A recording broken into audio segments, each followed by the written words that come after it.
সূরা ইয়াসিন নাজিল হওয়ার আগে কাফেররা অহংকার ভরে নবীকে চ্যালেঞ্জ করেছিল। তারা শুকনো ভাঙা হাড় হাতে নিয়ে বলতো, এই মৃত হাড়গুলোকে আবার কে জীবিত করবে? এটা অসম্ভব, কেউ এটা করতে পারে না। তুমি মিথ্যাবাদী, তুমি নবী নও। তখন আল্লাহ তাআলা জবাব দিলেন, বলুন, যিনি প্রথমবার এগুলো সৃষ্টি করেছেন তিনি এগুলোকে পুনরায় জীবিত করবেন, আর তিনি প্রত্যেক সৃষ্টি সম্পর্কে সর্বজ্ঞ। এভাবেই পুনরুত্থানের সত্য ঘোষণা করা হল।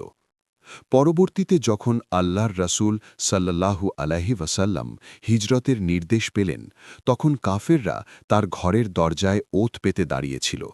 কিন্তু তিনি সূরা ইয়াসিনের আয়াত তিলাওয়াত করতে করতে ঘর থেকে বের হয়ে গেলেন, আর আল্লাহ তাদের দৃষ্টিকে আচ্ছন্ন করে দিলেন। তারা তাকে দেখতেই পেল না। কিন্তু সূরা ইয়াসিনের সবচেয়ে আবেগঘন ঘটনা আরেকটি। এটি ঘটেছিল প্রাচীন শহর অ্যান্টিয়কের ধুলোময় রাস্তায়।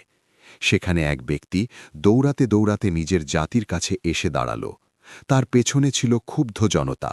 সে জানত সত্যের পক্ষে কথা বললে তাকে হত্যা করা হতে পারে। তবুও সে দৃঢ় কণ্ঠে বলল, হে আমার জাতি, তোমরা এই রাসূলদের অনুসরণ করো।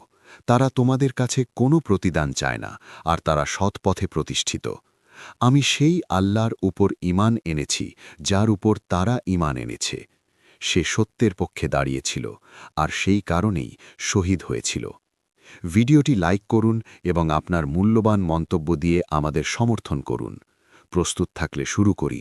বিসমিল্লাহির রহমানির রহিম। সূরা ইয়াসিনকে কোরআনের হৃদয় বলা হয়। এটি মক্কায় অবতীর্ণ হয়েছিল যখন আমাদের নবী সাল্লাল্লাহু আলাইহি ওয়াসাল্লাম সেখানে বসবাস করছিলেন। কুরাইশ গোত্র তার বার্তা প্রত্যাখ্যান করেছিল এবং মৃত্যুর পর পুনরুত্থানকে অস্বীকার করেছিল। মানুষের হৃদয় তখন সন্দেহ ও অহংকারে কঠিন হয়ে গিয়েছিল। ঠিক সেই সময় আল্লাহ এই সূরাটি নাজিল করেন, তাদের হৃদয় নরম করতে, সত্য স্পষ্ট করতে এবং জীবন মৃত্যুর রহস্য শিক্ষা দিতে। এই সূরায় মোট ৮৩টি আয়াত রয়েছে।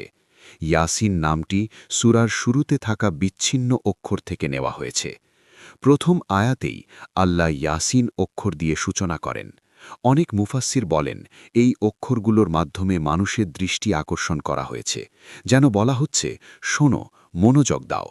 আবার কেউ কেউ বলেন, এখানে নবীকে সম্মানসূচকভাবে সম্বোধন করা হয়েছে, হে মহান ব্যক্তি। এরপর আল্লাহ বলেন, প্রজ্ঞাময় কুরআনের শপথ, নিশ্চয়ই আপনি রাসূলদের একজন, সরল পথের উপর প্রতিষ্ঠিত। এখানে আল্লাহ কুরআনের শপথ করেছেন। শপথের মাধ্যমে বিষয়টির গুরুত্ব ও সত্যতা আরও জোরালোভাবে তুলে ধরা হয়। উদ্দেশ্য স্পষ্ট। নবী মুহাম্মদ সাল্লাল্লাহু আলাইহি ওয়াসাল্লাম নিজের মন গড়া কথা বলেন না, তিনি আল্লাহর প্রেরিত সত্য রাসূল। তিনি যে পথ এনেছেন সেটিই একমাত্র সরল পথ। কেউ প্রশ্ন করতে পারে, স্রষ্টা কেন শপথ করবেন? এর উত্তর হল, কুরআন মানুষের ভাষায় মানুষের হৃদয়ের সাথে কথা বলার জন্য নাজিল হয়েছে। মানুষের সমাজে গুরুত্বপূর্ণ বিষয়ে শপথের মাধ্যমে জোর দেওয়া হয়। তাই আল্লাহও তার বান্দাদের বোঝানোর জন্য এই ভাষাশৈলী ব্যবহার করেছেন, যেন তারা সত্য উপলব্ধি করতে পারে। এটি নিয়ে একটু চিন্তা করুন।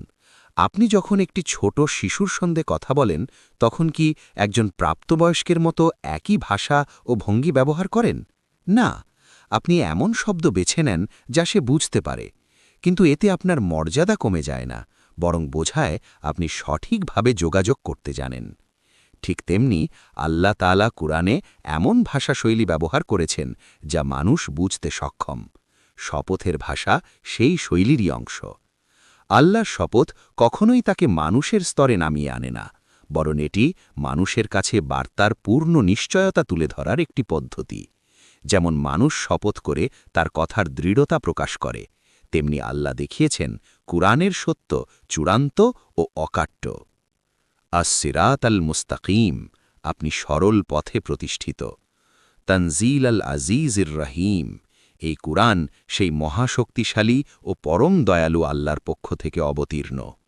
এর উদ্দেশ্য স্পষ্ট, যাতে আপনি এমন এক জাতিকে সতর্ক করেন যাদের পূর্বপুরুষদের কাছে সতর্কবার্তা পৌঁছেনি, ফলে তারা গাফেল অবস্থায় রয়েছে।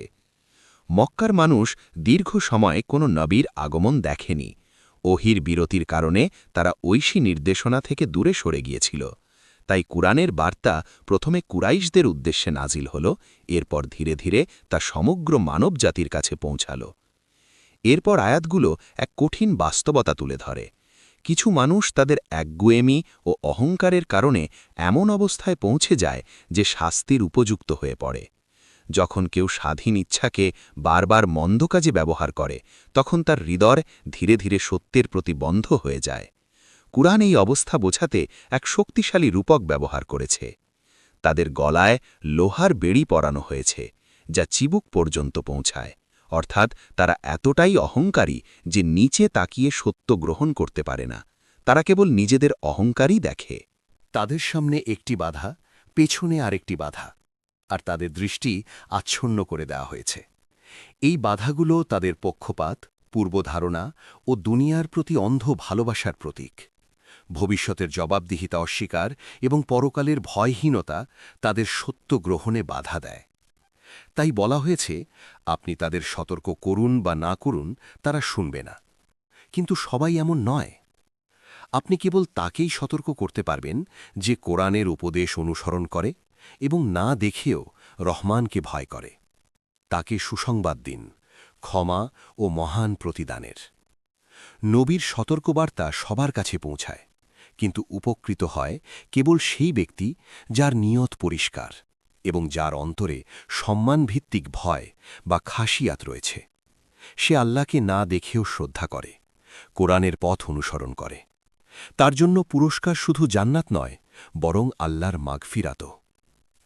এরপর আল্লাহ ঘোষণা করেন, নিশ্চয়ই আমরাই মৃতদের জীবিত করব।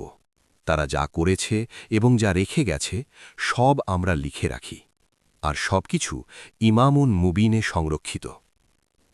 মৃত্যুর পর পুনরুত্থান অবশ্যম্ভাবী। এখানে একটি গুরুত্বপূর্ণ বিষয় হল, মানুষ যা করে এবং যা রেখে যায় দুটিই লিপিবদ্ধ হয়। একজন মানুষ মৃত্যুবরণ করে, কিন্তু তার রেখে যাওয়া প্রভাব বেঁচে থাকে। হতে পারে সে একটি বই লিখেছে, একজন সৎ সন্তান গড়ে তুলেছে, একটি দান প্রকল্প শুরু করেছে, অথবা কোনো খারাপ প্রবণতার সূচনা করেছে, যার ক্ষতি চলতেই থাকে। এ সবই তার আমলনামায় লেখা হয়। ইমামুন মুবিন অর্থ সেই স্পষ্ট ও মূল রেকর্ড, যেখানে সব কিছু সংরক্ষিত রয়েছে। এরপর সূরা ইয়াসিনের পরবর্তী অংশে একটি ঐতিহাসিক উদাহরণ তুলে ধরা হয়েছে। অনেক তাফসিরে উল্লেখ আছে, ঘটনাটি প্রাচীন শহর আন্টিওখিয়ায় সংঘটিত হয়েছিল। যখন লোকেরা প্রেরিত রাসূলদের অস্বীকার করল, তখন আল্লাহ তাদেরকে তৃতীয় একজন রাসূল দিয়ে শক্তিশালী করলেন। এটি আল্লাহর অসীম রহমতের প্রমাণ। তিনি তৎক্ষণাৎ শাস্তি দেন না, বরং মানুষকে আরেকটি সুযোগ দেন, আরেকটি সতর্কবার্তা, আরেকটি আহ্বান, যেন তারা ফিরে আসে সত্যের পথে। কিন্তু কাফেররা সবসময় একটি সাধারণ অজুহাত তুলত। তারা বলত, তুমি তো আমাদের মতোই মানুষ, তুমি খাবার খাও, ঘুমাও, তাহলে তুমি কিভাবে আল্লাহর রাসূল হতে পারো? রাসূলরা শান্তভাবে উত্তর দিতেন, তাদের দায়িত্ব কেবল বার্তা পৌঁছে দেওয়া। তারা কাউকে জোর করে ঈমান গ্রহণ করাতে আসেননি। এরপর লোকেরা আরেকটি অজুহাত দাঁড় করাল। দুর্ভিক্ষ, অসুস্থতা বা বিপদ এলে তারা নবীদেরই দোষ দিত। এটি ছিল এক ধরনের বলির পাঠা মনোভাব, নিজেদের ভুলের দায় অন্যের ঘাড়ে চাপানো। রসুলরা দৃঢ় কণ্ঠে বললেন, দুর্ভাগ্য বাইরে থেকে আসে না, বরং তা তোমাদের নিজের কাজ ও সত্য প্রত্যাখ্যানের ফল। আমরা তো কেবল তোমাদের সঠিক পথ দেখাচ্ছি। এই ঘটনার সময় শহরের দূর প্রান্ত থেকে এক ব্যক্তি দৌড়ে এলেন। বহু তাফসিরে তাকে হাবিব আন-নাজ্জার নামে উল্লেখ করা হয়েছে। তিনি প্রাচীন শহর আন্তিওখিয়ায়ের বাসিন্দা ছিলেন বলে বর্ণিত আছে। এটি আমাদের শেখায়, সত্য অনেক সময় ক্ষমতার কেন্দ্র থেকে নয়, বরং সাধারণ ও সরল মানুষের হৃদয়ে দ্রুত স্থান পায়। তার যুক্তি ছিল অত্যন্ত শক্তিশালী। তিনি বললেন, এই রাসূলরা যদি তোমাদের কাছ থেকে কোনো পারিশ্রমিক না চায়, কোনো অর্থ বা সুবিধা না চায়, তাহলে তারা কেন মিথ্যা বলবে? এখানে একটি বড় শিক্ষা আছে। যে ব্যক্তি দুনিয়ার কোনো লাভ আশা করে না, তার কথায় আন্তরিকতা ও সততা থাকার সম্ভাবনাই বেশি। এই মুমিন ব্যক্তি তাওহীদের পক্ষে দাঁড়ালেন। তিনি যুক্তি দিয়ে বুঝিয়ে দিলেন, মূর্তি বা ক্ষমতাবান মানুষ কেউই কাউকে রক্ষা করতে পারে না যদি আল্লাহ কোনো কিছু ঘটাতে চান। আল্লাহ কেবল তারই প্রভু নন, বরং যারা তাকে অস্বীকার করে তাদেরও প্রভু। তিনি দেখছিলেন রাসূলদের কঠোর হুমকি দেওয়া হচ্ছে, আক্রমণের আশঙ্কা তৈরি হয়েছে। তবুও তিনি নির্ভয়ে বললেন, আল্লাহ অনুমতি না দিলে তোমরা আমাদের কোনো ক্ষতি করতে পারবে না, আর যদি কিছু ঘটে তবে তা আল্লাহ এর ইচ্ছাতেই ঘটবে। এই দৃশ্য আমাদের মনে করিয়ে দেয় ইব্রাহিম আলাইহিসসালামের কথা, যিনি পূর্ণ আস্থা নিয়ে অগ্নিতে নিক্ষিপ্ত হওয়াও মেনে নিয়েছিলেন। এটি আল্লাহের প্রতি আত্মসমর্পণ ও বিশ্বাসের এক অনন্য উদাহরণ। অবশেষে তার জাতি তাকে আক্রমণ করে হত্যা করল এবং তিনি শহীদ হলেন। কোরআন তার মৃত্যুর দৃশ্য বর্ণনা করে না, বরং সরাসরি ফলাফলে চলে যায়। তাকে বলা হল, জান্নাতে প্রবেশ করো। তিনি বললেন, হায়, যদি আমার জাতি জানত আমার রব আমাকে ক্ষমা করেছেন এবং আমাকে সম্মানিত করেছেন। ভাবুন, আপনাকে হত্যা করা হয়েছে আর জান্নাত আপনার সামনে উন্মুক্ত। আপনি সুখী, কিন্তু আপনার হৃদয় এখনও কোমল, কারণ আপনার জাতি সত্য জানে না। আপনি তাদের প্রতি রাগ পোষণ করেন না, বরং গভীর করুণা অনুভব করেন। এটি ঈমান ও দয়ার এক বিস্ময়কর স্তর। এই মুমিনের কাহিনী যুগে যুগে অমর হয়ে আছে, কারণ আল্লাহ নিজেই তা সূরা ইয়াসিনের শুরুতেই লিপিবদ্ধ করেছেন। তিনি আমাদের জন্য এক অনুকরণীয় দৃষ্টান্ত। আল্লাহ আমাদের তৌফিক দিন যেন জান্নাতে তার সঙ্গ লাভ করতে পারি। এরপর আসে এমন এক আয়াত যা তিলাওয়াত করলে হৃদয় কেঁপে ওঠে। আমরা তার জাতির বিরুদ্ধে আকাশ থেকে কোনো বাহিনী প্রেরণ করিনি, আর আমাদের তা প্রেরণের প্রয়োজনও ছিল না। শুধু একটি ভয়ঙ্কর ধ্বনি, আর সঙ্গে সঙ্গে তারা নিস্তব্ধ হয়ে গেল। যারা নিজেদের শক্তিশালী মনে করত, আল্লাহ তাদের দেখিয়ে দিলেন তারা কত ক্ষুদ্র। তার কোনো সেনাবাহিনীর প্রয়োজন হয়নি, একটিমাত্র আওয়াজেই সব শেষ। তারপর আল্লাহ বলেন, হায়, আমার বান্দাদের জন্য আফসোস। তাদের কাছে যখনই কোনো রাসূল এসেছে তারা তাকে উপহাস করেছে। এটাই ছিল তাদের পতনের মূল কারণ, অহংকার ও উপহাস। কিন্তু আল্লাহর শক্তির সামনে তারা ছিল সম্পূর্ণ অসহায়। একটি শব্দই তাদের ধ্বংস করার জন্য যথেষ্ট ছিল। তারা উপহাস করতে থাকল, আর হঠাৎই সব শেষ। যেন আগুনের শিখা মুহূর্তে নিভে যায়, তেমনি তারা নিশ্চিহ্ন হয়ে গেল। আল্লাহ তাআলা বলেন, মানুষের জন্য কত আফসোস। যারা তাদের বাঁচাতে আসে, মানুষ প্রায়ই তাদেরই উপহাস করে। এই আয়াত আরও দেখায়, একটিমাত্র বিকট শব্দ, একটি প্রচণ্ড কম্পন, একটি বিস্ফোরণ পুরো একটি জাতিকে ধ্বংস করে দিতে পারে। কোরআন বহু আগে এই বাস্তবতার ইঙ্গিত দিয়েছে। আজ আমরা আধুনিক বিজ্ঞান ও প্রযুক্তির মাধ্যমে বুঝতে পারি শক্তিশালী শব্দ তরঙ্গ বা বিস্ফোরণ কতটা ভয়াবহ ধ্বংস ডেকে আনতে পারে। কিন্তু কোরআন সেই সত্য শতাব্দী আগে ঘোষণা করেছিল। তাফসিরে বর্ণিত আছে, আল্লাহর আদেশে জিবরিল আলাইহিসসালাম একটি প্রবল চিৎকার দিলেন, আর সঙ্গে সঙ্গে তারা সবাই মৃত্যুবরণ করলেন। একজনও রক্ষা পেল না। তবে শাস্তি কেবল দুনিয়ার ধ্বংসেই সীমাবদ্ধ নয়। আল্লাহ আরও ঘোষণা করেন, শেষ পর্যন্ত তাদের সবাইকে তার সামনে সমবেত করা হবে। কিয়ামতের দিন প্রত্যেকেই দাঁড়াবে এবং নিজেদের কর্মের প্রকৃত ফল ভোগ করবে। যে ব্যক্তি আল্লাহর ক্ষমতার প্রমাণ দেখতে চায়, তার উচিত চারপাশের নিদর্শনগুলির দিকে তাকানো। আল্লাহ পরবর্তী আয়াতে প্রকৃতি থেকে উদাহরণ দেন, যেমন মৃত জমি শীতের পর বসন্তে আবার জীবিত হয়ে ওঠে, শুকনো মাটি সবুজে ভরে যায়। ঠিক তেমনি মানুষও মৃত্যুর পর পুনরুজ্জীবিত হবে। এখানে আরেকটি গভীর ইঙ্গিত রয়েছে। ফল ফসল আল্লাহর শক্তিতে জন্মায়, কিন্তু মানুষের হাতও জমিতে পরিশ্রম করে। রিজিকের ব্যবস্থা আল্লাহর পক্ষ থেকে, কিন্তু চেষ্টা মানুষের দায়িত্ব। তাওয়াক্কুল মানে বসে থাকা নয়, বরং চেষ্টা ও ভরসার সমন্বয়। আয়াতের শেষে আল্লাহ প্রশ্ন করেন, তাহলে কি তারা কৃতজ্ঞ হবে না? এরপর ঘোষণা করা হয়, পবিত্র তিনি, যিনি সব জোড়া সৃষ্টি করেছেন, পৃথিবী যা উৎপন্ন করে তা থেকে, তাদের নিজেদের মধ্য থেকে, এবং যা তারা জানে না তা থেকেও। তাফসিরে বলা হয়েছে, এখানে একটি গভীর বৈজ্ঞানিক ইঙ্গিত রয়েছে। শুধু মানুষ ও প্রাণী নয়, উদ্ভিদও জোড়ায় জোড়ায় সৃষ্টি। পুরুষ ও স্ত্রী বৈশিষ্ট্য তাদের মধ্যেও রয়েছে, যা তারা জানে না। এই অংশটি আধুনিককালে আবিষ্কৃত বহু দ্বৈত ব্যবস্থার প্রতিও ইঙ্গিত করতে পারে। যেমন বিদ্যুতের ধনাত্মক ও ঋণাত্মক চার্জ, পরমাণুর গঠন, পদার্থ ও প্রতিপদার্থ এবং আরও অনেক কিছু। তাহলে কি আমরা কৃতজ্ঞ হব না? কৃতজ্ঞতা শুরু হয় চিন্তা থেকে।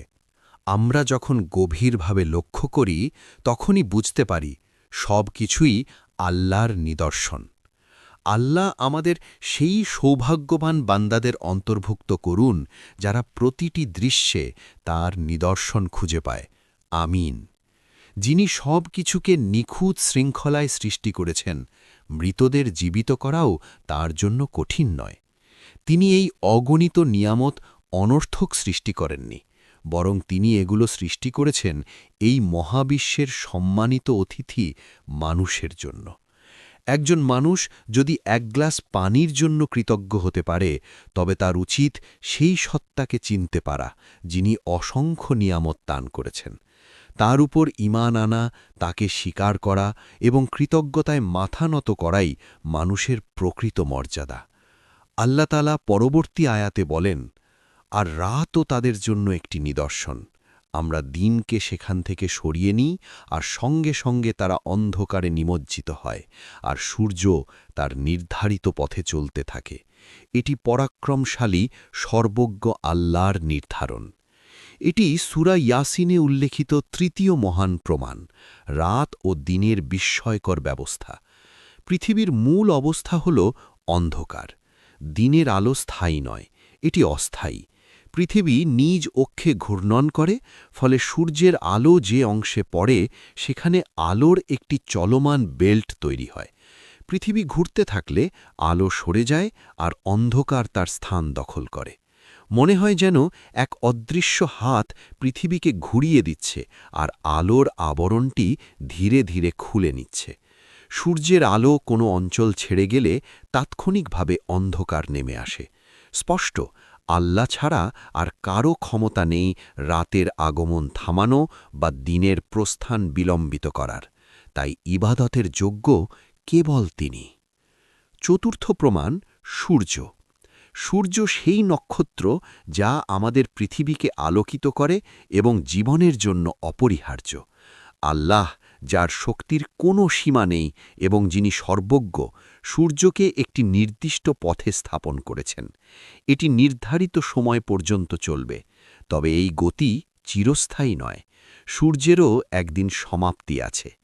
বিজ্ঞান আমাদেরকে এ বিষয়ে গভীরভাবে চিন্তা করতে সাহায্য করে। সূর্য ও পৃথিবীর গড় দূরত্ব প্রায় ১৫০ মিলিয়ন কিলোমিটার। মহাবিশ্বের বয়স আনুমানিক ১৩.৮ বিলিয়ন বছর। সূর্যের বয়স প্রায় ৪.৬ থেকে ৫ বিলিয়ন বছর।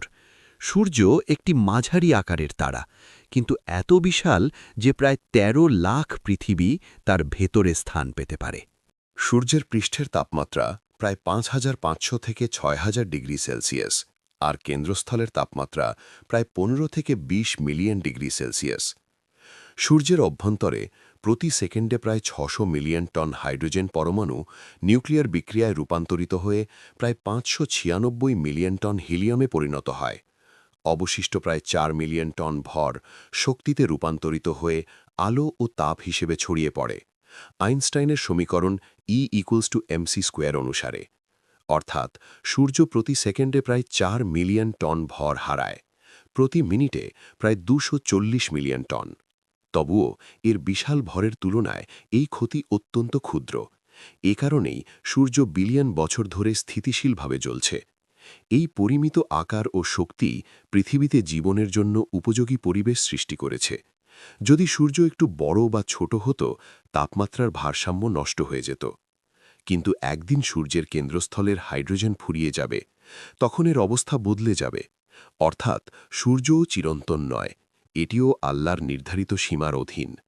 যিনি সূর্যকে এমন নিখুঁত ভারসাম্যে স্থাপন করেছেন, তিনি অবশ্যই মৃতদের পুনরুজ্জীবিত করতে সক্ষম। এই নিদর্শনগুলো কেবল বৈজ্ঞানিক তথ্য নয়, এগুলো ঈমানকে গভীর করার আহ্বান। যখন সূর্যের কেন্দ্র হিলিয়ামে সমৃদ্ধ হয়ে উঠবে, তখন তা আরও ঘন ও ভারী হবে। ভেতরের পরিবর্তনের ফলে বাইরের স্তরগুলো প্রসারিত হবে। জ্যোতির্বিজ্ঞানীরা বলেন, একসময় সূর্য লাল দানব বা রেড জায়ান্ট পর্যায়ে প্রবেশ করবে। তখন তার প্রসারিত তাপ ও বিকিরণ পৃথিবীর জীবনের অবসান ডেকে আনতে পারে। অর্থাৎ সূর্যও চিরস্থায়ী নয়, তারও নির্ধারিত পরিণতি আছে। সূর্য হল মিল্কি ওয়ে গ্যালাক্সির প্রায় 200 বিলিয়ন নক্ষত্রের মধ্যে মাত্র একটি, আর মিল্কি ওয়ে নিজেই আধুনিক টেলিস্কোপে পর্যবেক্ষণযোগ্য শত শত বিলিয়ন গ্যালাক্সির মাত্র একটি অংশ। আমাদের গ্যালাক্সির এক প্রান্ত থেকে অন্য প্রান্তে আলো পৌঁছতে প্রায় 1 লক্ষ আলোকবর্ষ সময় লাগে, আর আলো প্রতি সেকেন্ডে প্রায় 3 লক্ষ কিলোমিটার বেগে ভ্রমণ করে। আমাদের পৃথিবী এই গ্যালাক্সির একটি সর্পিল বাহুতে অবস্থিত। পৃথিবী থেকে গ্যালাক্সির কেন্দ্রের দূরত্ব প্রায় 25 থেকে 27 হাজার আলোকবর্ষ। যিনি এই বিশাল ব্যবস্থাকে সৃষ্টি করেছেন, যিনি সূর্যকে জ্বালিয়ে রেখেছেন এবং নির্দিষ্ট পথে পরিচালিত করছেন, তিনি আমাদের রব। পঞ্চম প্রমাণ, চাঁদ। আল্লাহ তাআলা বলেন, আর চাঁদের জন্য আমরা বিভিন্ন পর্যায়ে নির্ধারণ করেছি, অবশেষে তা পুরনো শুকনো খেজুরের ডাঁটার মতো হয়ে যায়। সূর্য চাঁদকে ধরতে পারে না, আর রাত দিনকে অতিক্রম করতে পারে না। প্রত্যেকে নিজ নিজ কক্ষপথে ভেসে চলেছে। চাঁদ পৃথিবীর উপগ্রহ এবং জীবনের ভারসাম্যের একটি গুরুত্বপূর্ণ অংশ। এটি পৃথিবীর চারপাশে ঘোরে এবং সূর্যের আলো প্রতিফলিত করে আমাদের রাত আলোকিত করে। প্রতি মাসে এটি বিভিন্ন পর্যায়ে অতিক্রম করে। অমাবস্যা থেকে ক্রমে বৃদ্ধি পেয়ে পূর্ণিমা, তারপর আবার ক্ষয় হয়ে পাতলা বাঁকা আকৃতিতে ফিরে আসে।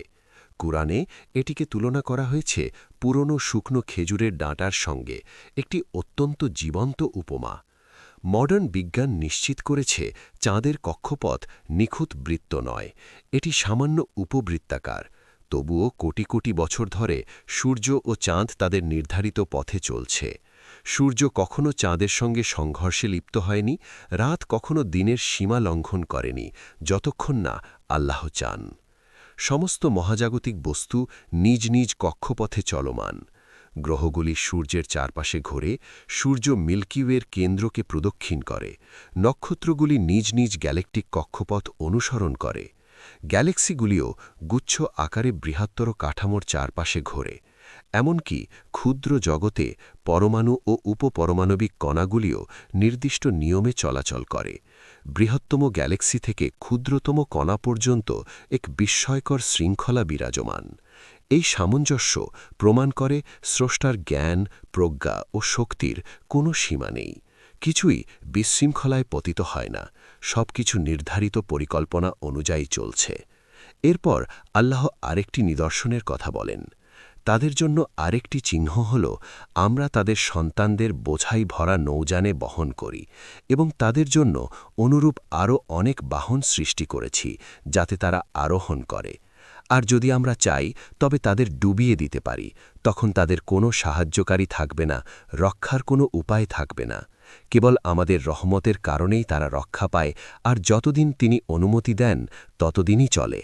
পানির উত্তোলন শক্তি, জাহাজের ভেসে থাকার ক্ষমতা, দূর দূরান্তে ভ্রমণের সামর্থ্য, সবই আল্লাহর দান, কোরআনের বাক্যাংশ। আর তাদের জন্য অনুরূপ আরও অনেক বাহন সৃষ্টি করেছি, যাতে তারা আরোহণ করে। এটি ভবিষ্যতের নানা পরিবহনের ইঙ্গিত বহন করতে পারে: জাহাজ, উড়োজাহাজ, ট্রেন, এমনকি মহাকাশযান। কিন্তু মানুষের প্রযুক্তির উপর অন্ধ আস্থা রাখা উচিত নয়। আসল ভরসা হওয়া উচিত আল্লাহর ওপর। তিনিই সেই সত্তা, যিনি প্রকৃতির নিয়ম সৃষ্টি করেছেন, যার কারণে জাহাজ ভাসে, বিমান উড়ে, যানবাহন চলে। নবী নূহ আলাইহিসসালামের বন্যার সময় আল্লাহ সমগ্র মানবজাতিকে ধ্বংস করেননি, বরং ঈমানদারদের একটি পরিপূর্ণ নৌকায় বহন করে রক্ষা করেছিলেন, যাতে মানব জীবনের ধারাবাহিকতা বজায় থাকে। কিছু আলেম বলেছেন, বোঝাই জাহাজ কথাটি রূপক অর্থেও হতে পারে, যেমন পিতামাতার দেহ, যেখানে আল্লাহ মানব জীবনের বীজ বহন করেন। এভাবেও তার কুদরতের নিদর্শন প্রকাশ পায়। জন্মের আগে আমরা মায়ের গর্ভে সুরক্ষিত ছিলাম। জীবনে সমুদ্রপথে জাহাজে ভেসে চলি, সবই আল্লাহর রহমত। তিনি চাইলে এক মুহূর্তে ডুবিয়ে দিতে পারেন, তখন কেউ রক্ষা করতে পারবে না। আমরা নিরাপদে দীর্ঘ পথ অতিক্রম করি কেবল তার দয়ায়। এরপর যখন মানুষকে বলা হয়, তাকওয়ার জীবন গ্রহণ করো, যেন রহমতের যোগ্য হতে পারো এবং আখেরাতে চিরস্থায়ী সুখ লাভ করো, তখন অনেকেই তা উপেক্ষা করে। তাদের প্রতিপালকের কোনো আয়াত এলে তারা মনোযোগ দেয় না, বরং মুখ ফিরিয়ে নেয়। আর যখন বলা হয়, আল্লাহ তোমাদের যে রিজিক দিয়েছেন তা থেকে অভাবীদের দান করো, তখন কাফেররা বলে, আমরা কি তাদের খাওয়াবো যাদেরকে আল্লাহ চাইলে নিজেই খাওয়াতে পারতেন? এটা কি আমাদের দায়িত্ব? এভাবে তারা নিজেদের কৃপণতাকে ভাগ্যের অজুহাতে ঢেকে রাখতে চায়। কিন্তু সত্য হল, আল্লাহ ধনীদের পরীক্ষা করেন দান করার মাধ্যমে, আর দরিদ্রদের পরীক্ষা করেন ধৈর্যের মাধ্যমে। এই অসতর্ক লোকেরা চারপাশের মহান নিদর্শন থেকেও শিক্ষা নেয় না। আন্তরিক ও জ্ঞানী মানুষ তাদের সতর্ক করে, দুনিয়া ও আখেরাতের শাস্তি থেকে বাঁচতে পাপ থেকে দূরে থাকো। তবুও তারা বিভ্রান্তির গর্তে ডুবে থাকে। তারা কোরআনের আয়াত শোনে, মহাবিশ্বে আল্লাহর নিদর্শন দেখে, কিন্তু ইচ্ছাকৃতভাবে মুখ ফিরিয়ে নেয়। এমন মানুষের ব্যাপারে শেষ পর্যন্ত বিষয়টি আল্লাহর কাছেই ছেড়ে দিতে হয়। বর্ণিত আছে, একদিন আবু বকরের সঙ্গে আবু জাহালের সাক্ষাৎ হয়। আবু জাহাল প্রশ্ন করল, তুমি কি দাবি করো যে আল্লাহ এই গরিবদের খাওয়াতে পারেন? আবু বকর রাদিয়াল্লাহু আনহু বললেন, হ্যাঁ, নিশ্চয়ই পারেন। তখন সে বলল, তাহলে তিনি কেন তাদের খাওয়ান না? আবু বকর রাদিয়াল্লাহু আনহু জবাব দিলেন, আল্লাহ কিছু মানুষকে দারিদ্র্যের মাধ্যমে পরীক্ষা করেন, আর কিছু মানুষকে সম্পদের মাধ্যমে। এটাই মূল শিক্ষা। সম্পদ কেবল ভোগের জন্য নয়, এটি একটি পরীক্ষা। দান ও সহমর্মিতার মাধ্যমে মানুষ তার ঈমানের সত্যতা প্রমাণ করে। তিনি দরিদ্রদের ধৈর্য ধরতে এবং ধনীদের দান করতে উৎসাহিত করতেন। এক পর্যায়ে তিনি আল্লাহর কসম করে বলেন, হে আবু বকর, তুমি কি বিভ্রান্ত হয়ে গেছ? আল্লাহ কি তাদের খাওয়ানোর ক্ষমতা রাখেন না? তিনি চাইলে নিজেই তাদের রিজিক দিতেন, কিন্তু তিনি তোমাদেরকেই একে অপরের জন্য মাধ্যম বানিয়েছেন। এই ঘটনার প্রেক্ষিতে আয়াত নাজিল হয়, যেখানে বলা হয়েছে, যে ব্যক্তি দান করে, তাকওয়া অবলম্বন করে এবং সত্যকে বিশ্বাস করে, আল্লাহ তাকে সহজ পথের দিকে পরিচালিত করবেন। এই বক্তব্য তাফসীর আল কুরতুবীতে উল্লেখ রয়েছে। পরবর্তী আয়াতগুলোতে কাফিরদের প্রশ্ন তুলে ধরা হয়েছে। তারা উপহাস করে বলত, তোমরা যে শাস্তির প্রতিশ্রুতি দাও তা কবে আসবে? তারা কিয়ামতকে অস্বীকার করত, অথচ কিয়ামত অবশ্যই আসবে, হঠাৎ করেই। মানুষ তখন দৈনন্দিন কাজ, ব্যবসা-বাণিজ্য ও তর্কে ব্যস্ত থাকবে। এমন সময় একটি ভয়ঙ্কর শব্দ তাদের আঘাত করবে। তখন তারা কোনো ওসিয়ত করার বা পরিবারের কাছে ফিরে যাওয়ার সুযোগ পাবে না। রাসূলুল্লাহ সাল্লাল্লাহু আলাইহি ওয়াসাল্লাম বলেছেন, দুজন ব্যক্তি কাপড় ক্রয়-বিক্রয়ের জন্য মেলবে, কিন্তু তা গুটিয়ে নেওয়ার আগেই কিয়ামত এসে যাবে। কেউ তার পশুর জন্য পুকুর ঠিক করবে, কিন্তু পানি পান করানোর আগেই কিয়ামত এসে যাবে। কেউ দাড়িপাল্লায় ওজন করবে, দ্বিতীয় ওজন দেওয়ার আগে কিয়ামত এসে যাবে। কেউ মুখে এক লোকমা তুলবে, কিন্তু গিলে ফেলার আগেই কিয়ামত এসে যাবে। এই হাদিসটি সহিহ বুখারী এর ফিতান অধ্যায়ে বর্ণিত হয়েছে। এরপর বলা হয়েছে, শিঙ্গায় ফুঁ দেওয়া হবে এবং হঠাৎ সবাই কবর থেকে উঠে তাদের প্রতিপালকের দিকে ছুটে যাবে। তারা বলবে, হায় আমাদের দুর্ভোগ!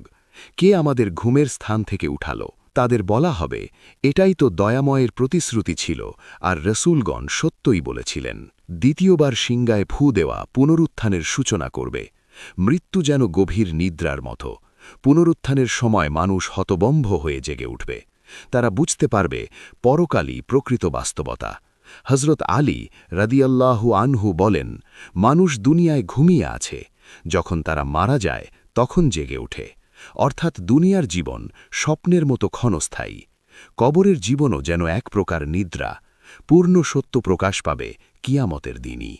কোরআনে বর্ণিত হয়েছে, প্রথম শিঙ্গায় ফু দিলে সবাই অজ্ঞান বা মৃত হবে। দ্বিতীয় ফু দিলে সবাই পুনরুত্থিত হবে। যেমন সূরা জুমারে ৬৮ নম্বর আয়াতে বলা হয়েছে, শিঙ্গায় ফু দেওয়া হবে, আসমান ও জমিনের সবাই অজ্ঞান হয়ে পড়বে, আল্লাহ যাদের ইচ্ছা করেন তারা ছাড়া।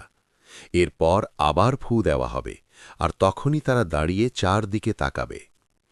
আরেক আয়াতে এসেছে, সেদিন তারা কবর থেকে দ্রুত বেরিয়ে আসবে, যেন কোনো লক্ষ্যের দিকে দৌড়াচ্ছে।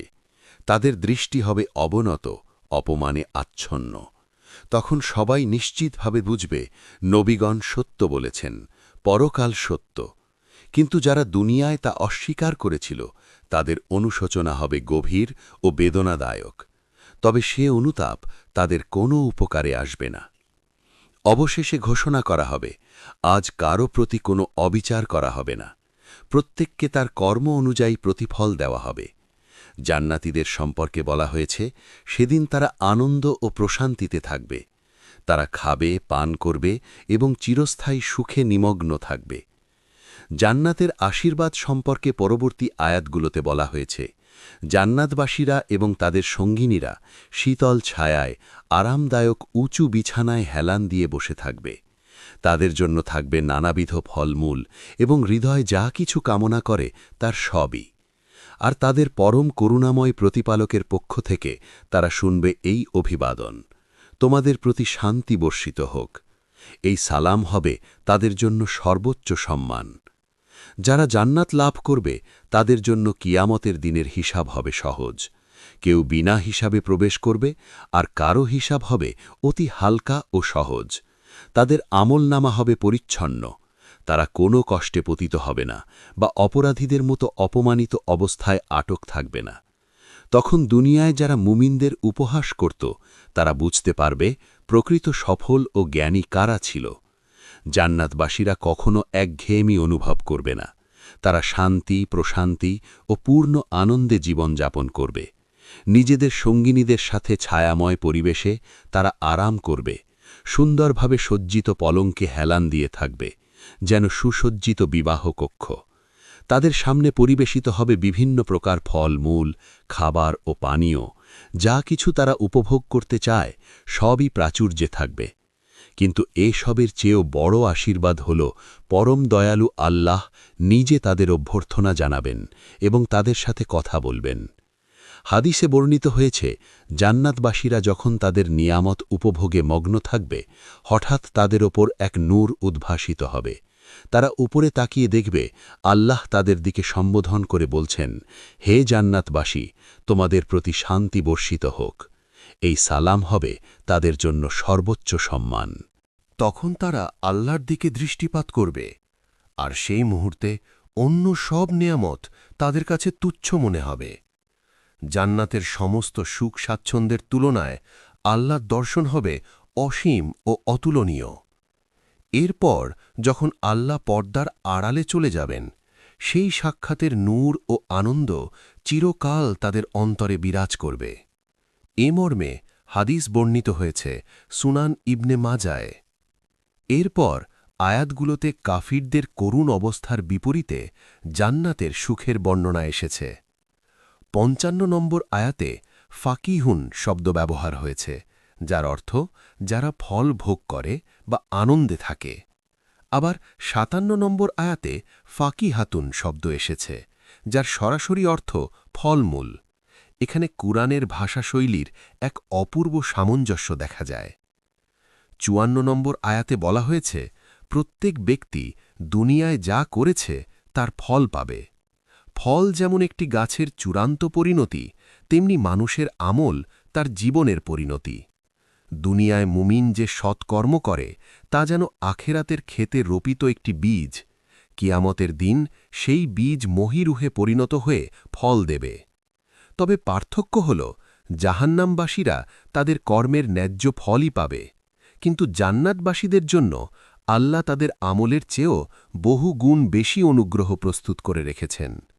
জান্নাতে তারা শুধু তাদের প্রাপ্যই পাবে না, বরং যা কল্পনাও করেনি তার চেয়েও অধিক নিয়ামত লাভ করবে। সেখানে তাদের জন্য থাকবে যা কিছু তারা চায় এবং তারও অতিরিক্ত। এরপর কাফিরদের উদ্দেশ্যে বলা হবে, হে অপরাধীরা, আজ তোমরা মুমিনদের থেকে আলাদা হয়ে যাও। কিয়ামতের ময়দানে বিশ্বাসীদের সারি ও অপরাধীদের সারি পৃথক করে দেওয়া হবে। মুমিনরা এক পাশে সম্মানের সঙ্গে দাঁড়াবে, আর কাফিররা অপমানিত অবস্থায় অন্য পাশে। তখন আল্লাহ তাদের সেই অঙ্গীকার স্মরণ করিয়ে দেবেন যা মানবজাতির কাছ থেকে নেওয়া হয়েছিল। শয়তানের অনুসরণ মানে কেবল তাকে উপাসনা করা নয়, বরং তার প্ররোচনায় মন্দের পথে চলা, অন্যায়কে জীবনের নীতি বানানো। আল্লাহ প্রশ্ন করবেন, তোমরা কি তোমাদের বুদ্ধি ব্যবহার করনি? এ প্রশ্নই প্রমাণ করে ইসলাম মানুষের বিবেক ও চিন্তা শক্তিকে কত গুরুত্ব দেয়। জাহান্নামের পথ আসলে এক মৃত হৃদয়ের পথ, যে জীবন চিন্তাহীন, আত্মসমালোচনাহীন। যে প্রভু মুমিনদের জান্নাতে সালাম দিয়ে অভ্যর্থনা জানাবেন, তিনি কুফুর ও শিরকে লিপ্তদের প্রতি ন্যায়সঙ্গত ক্রোধসহ বলবেন, তোমরা সরে যাও। একজন সাধারণ শিক্ষক যদি অবাধ্য ছাত্রকে আলাদা হয়ে দাঁড়াতে বলেন, তাতেই ভয়ের সঞ্চার হয়। আর যখন সমগ্র জগতের প্রতিপালক এই ঘোষণা দেবেন, তখন সেই দৃশ্য কত ভয়াবহ হবে তা কল্পনাতীত। পরবর্তী আয়াতগুলোতে আল্লাহ বলবেন, হে আদম সন্তান, আমি কি তোমাদের নির্দেশ দিইনি যে শয়তানের ইবাদত করো না? সে তো তোমাদের প্রকাশ্য শত্রু, আর কেবল আমারই ইবাদত করো, এটাই সরল পথ। অথচ সে তোমাদের বহু প্রজন্মকে বিভ্রান্ত করেছে, তবুও কি তোমরা বুদ্ধি প্রয়োগ করনি? এরপর বলা হবে, এটাই সেই জাহান্নাম যার ব্যাপারে তোমাদের সতর্ক করা হয়েছিল। আজ তোমরা এতে প্রবেশ করো, কারণ তোমরা সত্য অস্বীকার করেছিলে। তখন তারা সেখানে দগ্ধ হবে। আল্লাহ প্রথম মানব থেকে শুরু করে প্রত্যেক জাতি ও সম্প্রদায়ের কাছে নবী প্রেরণ করেছেন, যেমন কুরআনে ঘোষণা করা হয়েছে। কুরআনুল করিমে বলা হয়েছে যে প্রত্যেক উম্মতের জন্য সতর্ককারী পাঠানো হয়েছে। নবীদের মাধ্যমে মানুষকে আল্লাহের আদেশ ও নিষেধ শিক্ষা দেওয়া হয়েছে। এই শিক্ষার একটি মৌলিক নীতি হল ক্ষতি প্রতিরোধকে অগ্রাধিকার দেওয়া। তাই প্রথমেই বলা হয়েছে কি করা যাবে না। শয়তানের আনুগত্য করা যাবে না, কারণ সে আদিকাল থেকেই মানবতার প্রকাশ্য শত্রু। সে মানুষের প্রতি তার বিদ্বেষ প্রকাশ করেছিল এবং কিয়ামত পর্যন্ত মানুষকে বিভ্রান্ত করার অবকাশ চেয়েছিল।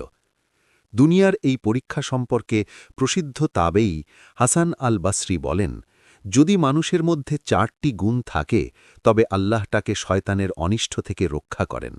বিশেষত যখন প্রবল কামনা বা আকাঙ্ক্ষা জাগে, তখনও সে নিজেকে নিয়ন্ত্রণ হারাতে দেয় না। দৃঢ় ঈমান, আত্মসংযম, আল্লাহ ভীতি ও সচেতন বিবেক, এই গুণগুলো মানুষকে বিভ্রান্তি থেকে বাঁচিয়ে রাখে। যখন একজন ব্যক্তি ভয় অনুভব করে, তখন সে নিজের নফসকে নিয়ন্ত্রণ করে এবং আতঙ্কে আচরণ করে না। যখন তার কামনা ও বাসনা বৃদ্ধি পায়, তখনও সে নিজের নফসকে নিয়ন্ত্রণ করে এবং জানে কিভাবে নিজেকে স্থির রাখতে হবে। যখন সে রেগে যায়, তখন তর্ক বা আবেগে অন্ধ হয়ে কাজ করার পরিবর্তে সে ধৈর্য ধরে নফসকে নিয়ন্ত্রণ করে।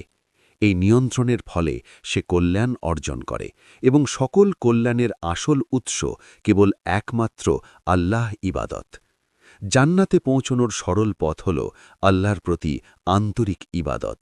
আর যারা নবীদের আনা বার্তা প্রত্যাখ্যান করে, যারা আল্লাহ প্রদত্ত বুদ্ধি ব্যবহার করতে অস্বীকার করে, তারা ওহী ও যুক্তির প্রতি অকৃতজ্ঞ। ঐশবিক বার্তা এবং বুদ্ধি উভয়কেই প্রত্যাখ্যান করা ব্যক্তির জন্য ভাগ্য একমাত্র জাহান্নামের আগুন। বিচারের দিনে তাদের কাছে কোনো বৈধ অজুহাত থাকবে না। আয়াত ৬৫তে বলা হয়েছে, সেদিন আমরা তাদের মুখ বন্ধ করে দেব, তাদের হাতই তাদের কাজের সাক্ষী হবে এবং তাদের পা তাদের কৃতকর্মের সাক্ষ্য দেবে। অর্থাৎ কাফিররা যখন ভয়ে আল্লাহর সামনে দাঁড়াবে এবং নিজেদের রক্ষা করার চেষ্টা করবে, তখন তাদের মুখ বন্ধ থাকবে, কিন্তু তাদের হাত, পা এবং অন্যান্য অঙ্গপ্রত্যঙ্গ তাদের পূর্বকৃত কাজের সত্য প্রকাশ করবে। সূরা ফুস্সিলাতে এই দৃশ্য আরও বিস্তারিতভাবে বর্ণিত হয়েছে। কাফিররা আগুনের সামনে দাঁড়াবে, তাদের কান, চোখ এবং চামড়া তাদের পূর্বকৃত কর্মকাণ্ডের বিরুদ্ধে সাক্ষ্য দেবে। তারা অবাক হয়ে বলবে, আমাদের বিরুদ্ধে সাক্ষ্য দিচ্ছি কেন?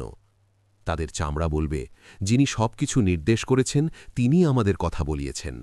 তিনিই তোমাকে প্রথমবার সৃষ্টি করেছেন এবং সেই প্রভুর কাছে তোমাকে ফেরানো হবে। তুমি কি ভাবনি যে তোমার কান, চোখ এবং চামড়া তোমার বিরুদ্ধে সাক্ষ্য দেবে? তুমি কি মনে করো আল্লাহ তোমার অধিকাংশ কাজ জানেন না? সূরা ফুস্সিলাত ২২। আন্নাস ইবন মালিক বলেন, আমরা আল্লাহর রাসূলের সাথে বসেছিলাম। তিনি হেসে বললেন, তুমি কি জানো আমি কেন হাসলাম? আমরা বললাম, আল্লাহ এবং তার রাসূলই ভালো জানেন। তিনি বললেন, আমি হাসলাম কারণ একজন বান্দা তার প্রভুর সঙ্গে কথা বলেছে।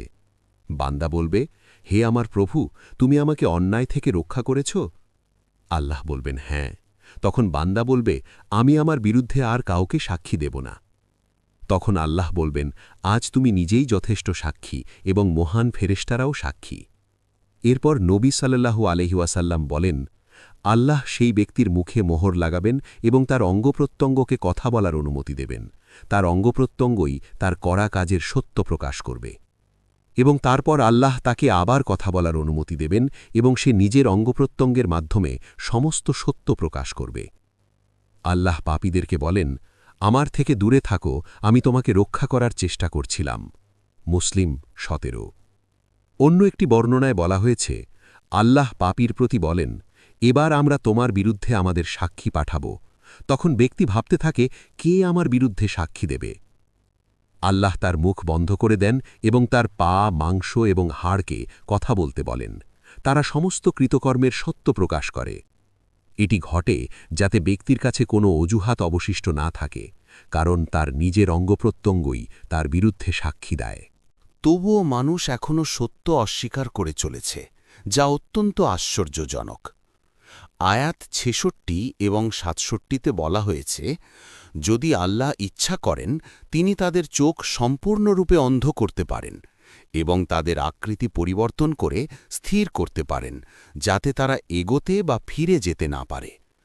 আল্লাহ পৃথিবীতে পরকালের দৃশ্য তুলে আনেন, আমাদের মনে করিয়ে দেন যে এই জীবন একটি পরীক্ষা। এই পরীক্ষার জন্যে চোখ, শ্রবণ, হৃদয়, মন, ইচ্ছা এবং বোধগম্যতার মতো প্রতিটি ক্ষমতা আল্লাহ মানুষের জন্যে সৃষ্টি করেছেন। আল্লাহ মানুষকে অন্যান্য প্রাণীর তুলনায় অনেক বেশি স্বাধীনতা এবং ক্ষমতা দিয়েছেন। যদি তিনি চান, তিনি তাদের দৃষ্টি কেড়ে নিতে পারেন এবং বিশ্বাস করাতে বাধ্য করতে পারেন। চাইলে তিনি মানুষকে পাথর বা হারিয়ে যাওয়া প্রাণীতে পরিণত করতে পারেন এবং তাদের স্থির রেখে দিতে পারেন, যাতে তারা এগোতে বা পেছনে ফিরে যেতে না পারে। আল্লাহ এই সব কিছু করতে সম্পূর্ণ সক্ষম, কিন্তু যদি তিনি তা করেন তাহলে পরীক্ষার মানে হারিয়ে যাবে। বরং আল্লাহ সমগ্র মহাবিশ্ব, আকাশ পাতাল এবং পৃথিবীকে একটি বিশাল পরীক্ষার মাঠ তৈরি করেছেন। আল্লাহর ইবাদত অত্যন্ত সম্মানজনক, কিন্তু ইবাদতের পরীক্ষাও ভারী। কুরআন উল্লেখ করে, প্রকৃতপক্ষে আমরা পৃথিবীর সবকিছুকে সাজিয়েছি যাতে পরীক্ষা করা যায় কে কর্মে সর্বোত্তম। আল্লাহ বলেন, আমরা মৃত্যু এবং জীবন সৃষ্টি করেছি যাতে দেখা যায় তোমাদের মধ্যে কে সর্বোত্তম কাজ করে। আল্লাহ সেই সর্বোচ্চ শক্তিশালী, ক্ষমাশীল এবং দয়ালু। আল্লাহ মানুষের জীবনেও তাদের দৃষ্টি কেড়ে নেওয়া বা রূপান্তর করার ক্ষমতা দেখিয়েছেন। আয়াত 67তে বলা হয়েছে, আমরা যাকে দীর্ঘ জীবন দেই তাকে আমরা সৃষ্টিতে উল্টে দেই। এ ব্যাপারে কি তারা কখনো চিন্তা করে না? তাদের শৈশব থেকে বৃদ্ধ বয়স পর্যন্ত পরিবর্তন কেমন হয়? শক্তি বৃদ্ধি পায়, তারপর দুর্বলতা আসে, পিঠ বাঁকানো হয়, দাঁত ক্ষয় হয়, চোখ ও শ্রবণ শক্তি কমে যায়, হাত পা দুর্বল হয়ে পড়ে, হৃদয় দুর্বল হয়ে পড়ে, হজম ক্ষমতা কমে যায়। এই প্রকৃত পরিবর্তন আমাদের স্মরণ করায় যে যিনি তাদের সৃষ্টি করেছেন তিনি উদ্দেশ্যহীনভাবে তাদের সৃষ্টি করেননি। যিনি তাদের সৃষ্টি করেছেন এবং জীবিত রেখেছেন তিনিই তাদের মৃত্যু ঘটাবেন, পুনরুত্থান করবেন এবং চিরন্তন পুরস্কার বা শাস্তির জন্যে বিচার করবেন। কুরআন নির্দেশ করে, নবীকে কবিতা শেখানো হয়নি এবং এটি তার জন্যেও উপযুক্ত নয়, কারণ এটি মহান আল্লাহর সরাসরি ও ঐশ্বরিক ওহী। আমরা যে গ্রন্থটি নাজিল করেছি তা কেবল একটি স্মারক, একটি স্পষ্ট বার্তা যা আমরা কোরআন হিসাবে প্রেরণ করেছি জীবন্তদের সতর্ক করার জন্য এবং কাফেরদের বিরুদ্ধে প্রমাণ সম্পূর্ণ করার জন্য। কাফেররা নবীকে কবি বলেছিল যেন কোরআনকে গুরুত্বহীন মনে করা যায়। আল্লাহ এই ধারণাকে প্রত্যাখ্যান করেন যে কোরআন কল্পনা বা আবেগের ওপর ভিত্তি করে রচিত। কোরআনের লক্ষ্য হল সতর্ক করা তাদের যারা হৃদয়ে জীবিত, শুধু শারীরিকভাবে নয় বরং যাদের মন, বিবেক এবং আত্মা জাগ্রত। যে ব্যক্তি কোরআনের প্রতিফলন এবং নির্দেশনার দিকে তাকায় সে দেখবে যে এটি কবিতা নয়, অস্পষ্ট নয় এবং কাল্পনিকও নয়। আল্লাহর বাণী ঐশ্বরিক সত্যকে প্রকাশ করে। নবী সাল্লাল্লাহু আলাইহি ওয়াসাল্লাম আবেগে বিচরণকারী কবি নন, বরং তিনি প্রকৃত পথপ্রদর্শক, যিনি জ্ঞান ও অন্তর্দৃষ্টি দিয়ে মানুষকে আল্লাহর পথে আহ্বান করেন। কোরআন শব্দ বা ছন্দের দিক থেকে কবিতা নয়, এটি কাব্যিক কাঠামো অনুসরণ করে না এবং আবেগ বা কল্পনার উপর নির্মিত নয়, বরং এটি জ্ঞান, সত্য, নির্দেশনা এবং আলো প্রদান করে। কাফেররা কোরআনকে কবিতা এবং নবীকে কবি বলার চেষ্টা করেছিল, তাই আল্লাহ ঘোষণা করেছেন যে নবীকে কবিতা শেখানো হয়নি। কবিতা নবুয়তের মর্যাদার সাথে খাপ খায় না। কোরআন কবিতা নয়, বরং একটি ঐশ্বরিক স্মারক। এটি এমন একটি গ্রন্থ যা দৈনন্দিন জীবনে ইবাদতের মাধ্যমে পাঠ করা হয় এবং এর আদেশ ও নিষেধ মেনে চলা হয়। এটি জীবন্ত হৃদয়, সুস্থ মন এবং পরিষ্কার অনুভূতির অধিকারীদের জাগিয়ে তোলে, কিন্তু যারা এক গুঁয়ে অস্বীকার করে তাদের বিরুদ্ধে শাস্তির বিধান নিশ্চিত।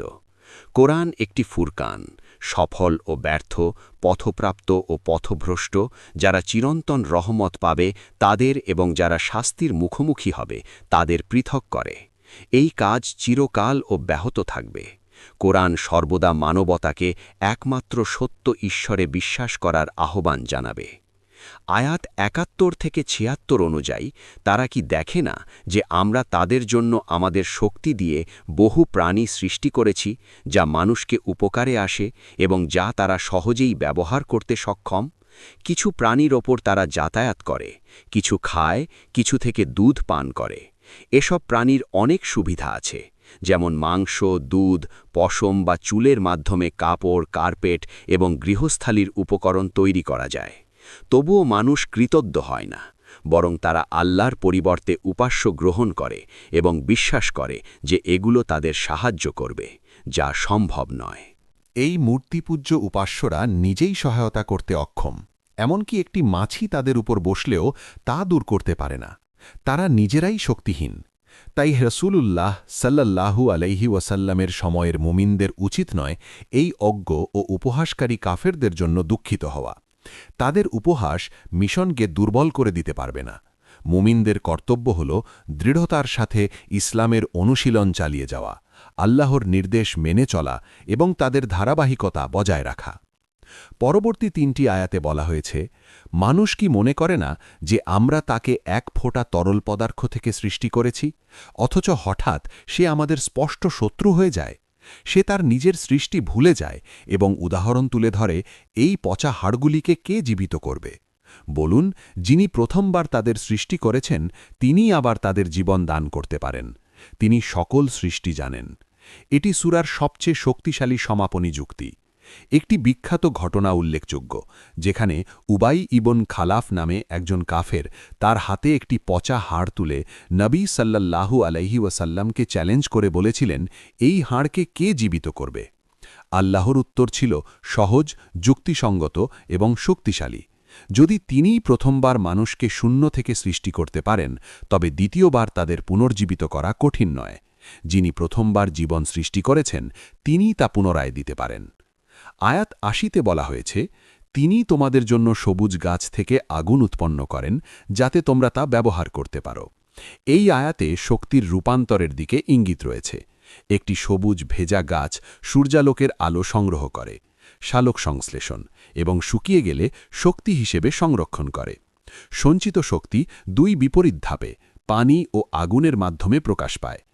আল্লাহ জীবন ও শক্তি প্রদান করেন। যে ব্যক্তি সবুজ গাছ থেকে আগুন উৎপন্ন করতে পারেন, তিনি পচা হাড়কেও জীবিত করতে পারেন এবং মৃতদের পুনরুত্থিত করতে সক্ষম। আগুন ও সবুজ সাধারণত বিপরীত। আগুন ধ্বংস করে, সবুজ আর্দ্র ও জীবনবর্ধক। তবে কিছু সবুজ গাছের মধ্যে আগুন উৎপন্ন করার ক্ষমতা রয়েছে। হেজাজ অঞ্চলে মরুভূমি ভ্রমণকারীরা দূরের গাছের শাখা ঘষে আগুন জ্বালাতেন। যিনি এক বস্তুকে বিপরীত শক্তি দিতে পারেন, তিনি মৃতকেও জীবিত করতে পারেন। আয়াতটিতে বৈজ্ঞানিক ইঙ্গিতও রয়েছে। কিছু পণ্ডিত এটিকে প্রাকৃতিক তেল বা পেট্রোলিয়াম হিসেবেও ব্যাখ্যা করেছেন, যা প্রাচীনকাল থেকে আগুন জ্বালানোর কাজে ব্যবহার করা হতো। আয়াত ৮১ থেকে শেষ পর্যন্ত বলা হয়েছে, যিনি আকাশ ও পৃথিবী সৃষ্টি করেছেন তিনিই মৃত্যুর পর মানুষকে পুনরুত্থিত করতে সক্ষম। অবশ্যই তিনি একমাত্র যিনি সব কিছু নিখুঁতভাবে সৃষ্টি করেছেন এবং সর্বজ্ঞ। তিনি শুধু বলেন, হও, এবং তা ঘটে। এই আয়াত আল্লাহর অসীম এবং তাৎক্ষণিক ক্ষমতা প্রদর্শন করে। যিনি আকাশমণ্ডলী ও পৃথিবী সৃষ্টি করেছেন, তিনিই যুগে যুগে মানুষ সৃষ্টি এবং মৃত্যুর পর পুনর্জীবিত করার ক্ষমতা রাখেন। তিনি অসীম জ্ঞানের অধিকারী, প্রতি সেকেন্ডে অসংখ্য প্রাণী এবং অসংখ্য ঘটনা সৃষ্টির ক্ষমতা রাখেন। যখন আল্লাহ কিছু ইচ্ছা করেন, তখন কোনো এলোমেলো ঘটনা ঘটে না, কোনো অনুমতি বা সাহায্যের প্রয়োজন নেই। তিনি কেবল বলেন, হও, এবং তা অবিলম্বে বাস্তবে পরিণত হয়। একদিন তিনি আমাদেরও বলেন, আমার কাছে ফিরে আসো। সেই মুহূর্তে কোনো মানুষ বা প্রাণী কোনো প্রকার প্রতিরোধ করতে পারবে না। ঠিক যেমন তিনি আমাদের জীবনের আদেশ দিয়েছিলেন এবং ঠিক যেমন তিনি মৃত্যুর নির্দেশ দিয়েছিলেন, আমরা পুনরুত্থিত হব। সূরাটি শেষ হয় মালাকুতের ধারণা দিয়ে। আল্লাহর পূর্ণ মালিকানা ও কর্তৃত্ব প্রকাশিত হয়েছে। সবকিছু তার নিয়ন্ত্রণে, এবং প্রতিটি আত্মা তার কাছে ফিরে আসে। এই শেষ আয়াত সূরার দুটি মহান বিষয়ের সিলমোহর: আল্লাহর একত্ব, তাওহীদ এবং আখেরাত। এই ভিডিওতে আমরা সূরা ইয়াসিন তাফসীরের সাথে শিখেছি। আলহামদুলিল্লাহ। আমাদের চ্যানেলটি সাবস্ক্রাইব করতে ভুলবেন না। আপনার মন্তব্য এবং ভিডিওটি লাইক দিয়ে আমাদের সমর্থন করুন। আল্লাহ আপনাকে অবশ্যই পুরস্কৃত করবেন।